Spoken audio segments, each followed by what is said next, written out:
Hey guys, welcome back to the Tye-Dyed Iguana. I'm Eric, and I'm going to show you the necessities for setting up a fish tank.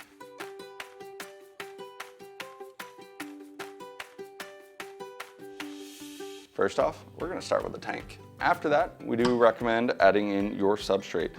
Now, depending on your substrate, I do recommend generally for most of your common gravels using a ratio of roughly 1 pound per gallon. Depending on if you're using specialty substrate, anything like that, you may need to use more, may need to use less, but some of those substrates actually tell you the recommended on their bag.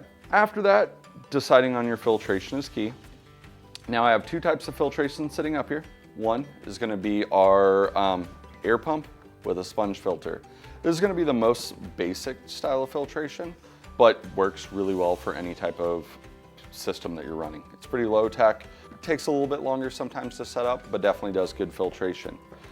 Me personally though, I like to use the tidal filters, but any of your hang on the backs, depending on how you want to go with them, they definitely work really well. More of a mechanical kind of filtration instead of a biological like you get with your sponge filter. So you can do a little bit different type of filtration. The tidal gives you a little bit more flexibility and is a great filter.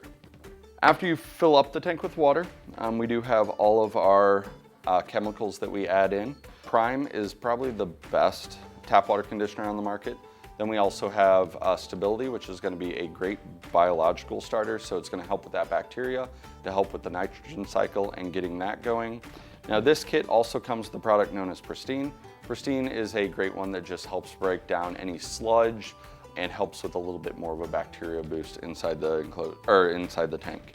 I do recommend also getting a thermometer. That way you do know what the temperature is in your tank.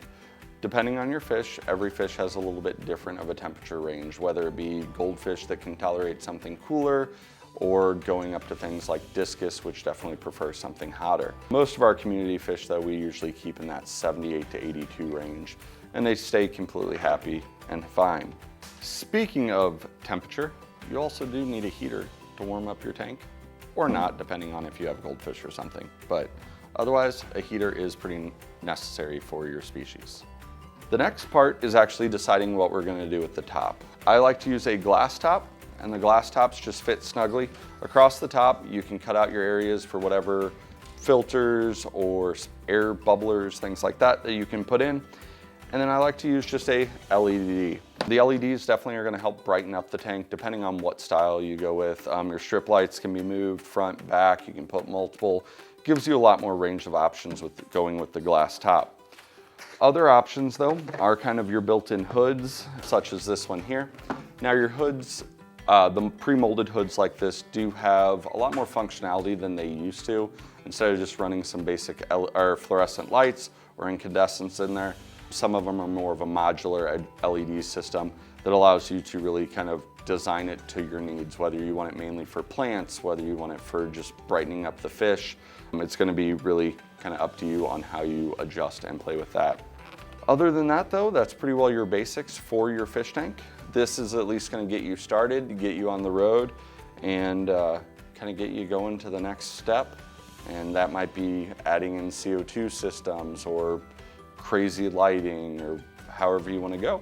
But this at least gets you to a starting point. Thanks for joining us, and we'll see you next time.